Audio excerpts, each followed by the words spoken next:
신명난 인류 최고 한박달 문명국사 제95회 제목은 갑오 동학 농민 혁명입니다. 우리나라의 문명은 한박달 문명의 국사이며 이것은 인류 시원 최고의 문명이고 세계사의 중심 문명이다. 그렇게 얘기할 수 있습니다. 그리고 이것은 환웅천왕의 연표문처럼 홍익인간 광화세계를 지향하는 신선도 문명이다. 그렇게 얘기를 할 수가 있습니다. 우리나라의 근대사에 있어서 봉건제도를 무너뜨리고 왕권을 무너뜨리고 자주민주의 혁명을 한 것을 크게 근세 세 가지로 볼 수 있는데, 하나는 여기서 말하는 갑오 동학 농민혁명이고, 또 하나는 김인현 3.1 독립운동이고, 또 하나는 대한민국의 4월 민주혁명이다. 그렇게 얘기를 할 수가 있습니다. 그러면은 신명난 인류 최고 한박달 문명국사책 여기 있습니다만, 그 책에 나와 있는 거 602페이지를 중심으로 해서 살펴보도록 하겠습니다.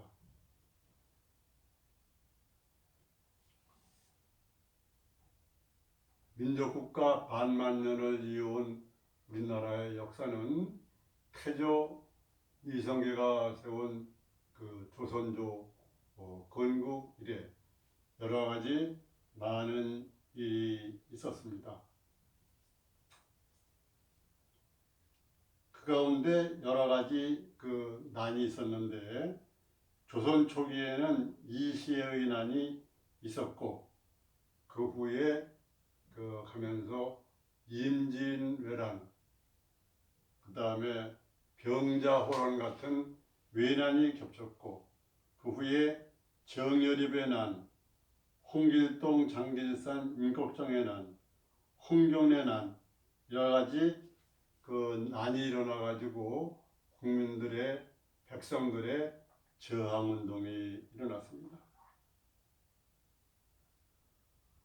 그런데 역사가 흘러 18세기쯤 세계사의 흐름은 서세 동점으로 인해 가지고 그 서세에 속하는 과학 문명과 기독교 문명 이런 것이 들어와서 우리나라 역사에 큰 영향을 미치기 시작했고, 그 서세 동점의 물결을 국가적으로 잘 통제해야 됐는데 그것을 컨트롤하지 못해가지고 결국 국가 쇠망의 길로 들어갔다.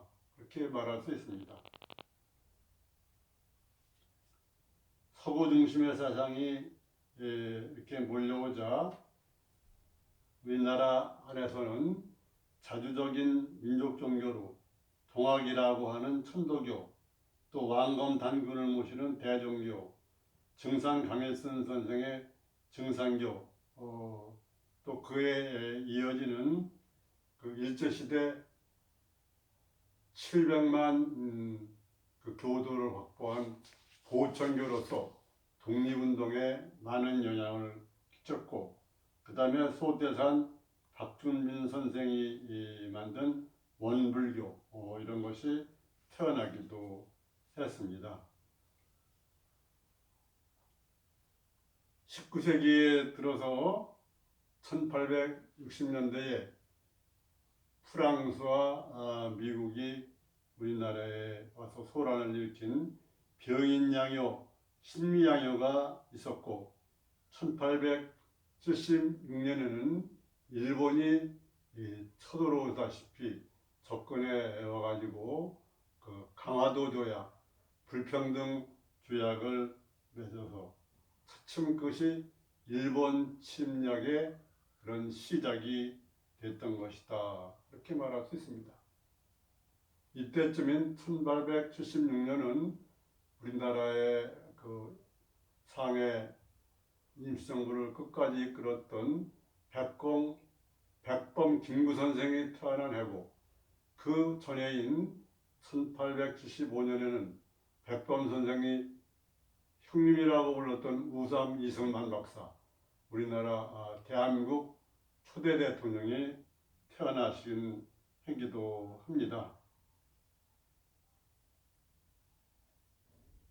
그래서 세월이 흘러가서 1894년에 그 봉건 제도의 압정과 제국주의 세력의 침투로 백성들의 삶이 어려워지자 1894년 갑오년에 동학 농민혁명 전쟁이 일어났습니다.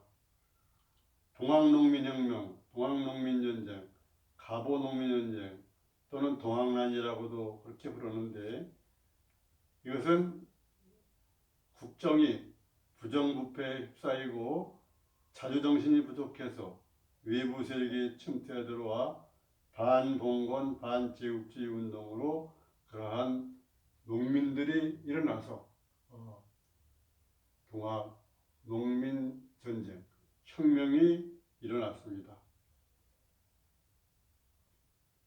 동학농민전쟁은 크게 두 차례로 1차, 2차로 나누어 쓰는데, 제1차 동학농민전쟁은 1894년 2월 15일 전북 고부 농민전쟁으로부터 시작하게 되었습니다.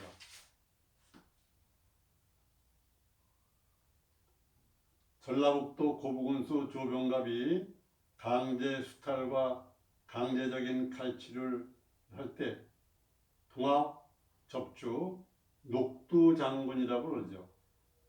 전봉준이 고창 출신인데 그분이 정의익 씨, 김도삼 씨 이런 사람들과 함께 고부군으로 쳐들어가서 그 군청을 장악하고 안약사로 내려온 정부에서 온 거죠. 이용태를 또 무너뜨렸습니다.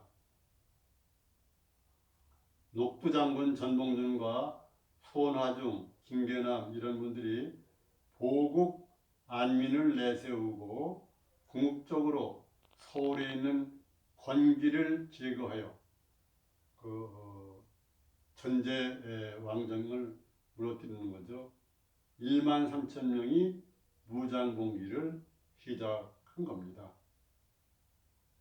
그래서 민중의 절대적인 지지를 받았고, 특히 천도교를 세운 최재호 선생이 처형당하고 제2세 교주로 최시영 선생이 이끌었는데, 최시영 선생은 처음에 무장봉기를 반대했지만 초대교주 최재호 선생의 신원운동을 앞세우면서 함께 참여하게 되었습니다. 그래서 이분들은 전북 지역으로 파죽지세로 넓혀갔는데, 동학농민군이 내세운 행동강령은 첫째, 사람을 죽이지 않고 백성의 물건을 훔치지 않는다. 충효를 다하여 세상을 건지고 백성을 편안하게 한다. 외놈을 쫓아버리고 성인의 도를 깨끗이 추구한다. 군대를 이끌고 서울로 진격하여 권기를 모두 없앤다는 혁명 선언이었습니다. 그래서 전봉준 장군이 이끄는 농민군은 같은 해 4월 6일 전북 황천에서 전투를 벌여서 관군과 접전을 해가지고 관군을 완전히 격파했습니다. 그래가지고 전라도 지방 정읍, 고창, 무장, 영광, 한평, 장성의 황명천까지 그렇게 전부 진입하고, 서울에서 양호 축사로 홍제훈이 원병을 보내왔는데 군병을 데리고 왔지만 전봉준 장군이 이를 완전히 격파하고 5월 31일에 그 전북 지역의 중심 지역인 전주에 입성을 해가지고 정부군과 전주 화약을 맺어서 전북 53개읍을 자치로 하기로 합의하고 자치기구인 집강소를 설치하고 여러 가지 폐정을 기약하고 탐관누리를 증벌하고 노비문서를 소각하고 과부들의 재혼을 허가하는 그런 혁명적인 조치를 취했고 농민들에게는 토지를 보유하게 했습니다. 이러한 동학농민들의 활동은 전라도에서 경상도, 충청도로 번지고 또 황해도, 함경도까지 번져나갔다. 그렇게 말할 수 있습니다. 이때 황해도에 계셨던 백범 김구 선생도 동학의 적주로서 여기에 참여하기도 했습니다. 그러자 정부는 사정이 어려워지자 우선 청일 양군의 철병을 요청을 합니다. 근데 청군은 물러갔는데 일본군은 물러가지 않고 오히려 조선군의 무장해제에 나섰고 그 명성황후를 치고 대원군을 앉혀가지고 우리나라를 차츰 먹어들어가기 시작했습니다. 그런데 일본이 조선을 먹기 위해서 8월 1일 청나라를 향해서 선전포고를 하고 공격을 했습니다. 그리고 일본은 외교를 통해서 영국과 미국의 지원을 받아가지고 정부군과 합쳐서 청나라군도 무찌르면서 동학농민군을 공격하는 제2차 동학농민전쟁이 시작되었습니다. 이때 전봉준 장군은 삼례의 동학농민을 집결해서 서울 진경에 나섰는데 공주 우음치 전투에서 20일간 정부 또 일본군이 합친 연합군과 치열한 전투를 벌였는데 여기에서 동학군이 결국은 참패를 했습니다. 그리고 그해 12월 말 동학농민군을 전체적으로 이끌었던 녹두장군 전봉준은 부하인 한신현 등의 배신과 고발로 체포되어 가지고 결국은 처형을 당하게 되고 동학농민군은 무너지게 되었습니다. 그래서 동학농민군은 2차전을 벌였지만 결국 미완성의 혁명으로 끝냈습니다. 그때 국민들은 전봉준 장군을 기리고 또 나라의 운명을 슬퍼하는 녹두장군 노래 파랑새 노래를 전 국민이 부르다시피 했습니다. 그걸 보면 새야 새야 파랑새야 녹두밭에 앉지 마라. 녹두꽃이 떨어지면 청포장사 울고 간다. 이렇게 됐습니다. 여기 나온 이분이 녹두장군 전봉준의 모습이다. 이러한 동학농민군이 민주혁명으로 성공을 했으면 우리나라의 민주주의가 일찍 섰을 텐데 그렇지 못해서 결국 반제 민족해방투쟁으로 그런 의미를 갖게 됩니다. 일본은 그 후 청일전쟁에서 이김으로 해가지고 중국으로부터 배상도 받고 대만과 요동반도 평화섬 이런 것을 또 받으면서 우리나라에서는 친일 김홍집 내각을 이루고 갑신정변 갑오경장을 하게 하면서 차츰차츰 먹어들어가기 시작을 했습니다. 그때 고종은 크게 각성을 해서 우리나라가 이제 대한제국이라고 국호를 붙이고 국호도 그다음에 연호도 광무라고 썼고 헌법인 고왕검 난군을 홍범 구조를 받들어 가지고 독립규범 홍범 14조를 채택했는데 이것이 우리나라 헌법의 최초의 규범이다. 그렇게 말할 수가 있습니다. 그렇게 해가지고 일본의 아시아 지역 침투의 위협을 느낀 러시아가 미국과 영국과 합쳐서 견제를 하다가 일본이 러시아를 향해서 선전포고를 하고 러일 전쟁에서 또 1905년에 끝나죠. 포츠마트 조약에서 요동반도를 또 허용하고 그런 저기를 했는데, 그래서 결국은 일본은 우리나라에서 다른 위세를 쫓아내고 1905년 을사늑약이라고 외교권을 박탈하는 그런 조약을 체결하게 합니다. 그리고 1907년에는 고종께서 만국 평화회의가 열리는 네덜란드 헤이그에 이준, 이상설, 이유정 이런 세 분을 조용하게 보내서 한국이 일본에 의해서 침탈당하고 있다는 것을 알리려 했지만 결국은 성공하지 못하고 1909년에는 또 우리의 위대한 애국자 안중근 의사께서 중국 하얼빈에서 이토 히로옹이 조선 총독을 저격을 해서 죽게 하는 그런 운동이 일어나기도 했습니다.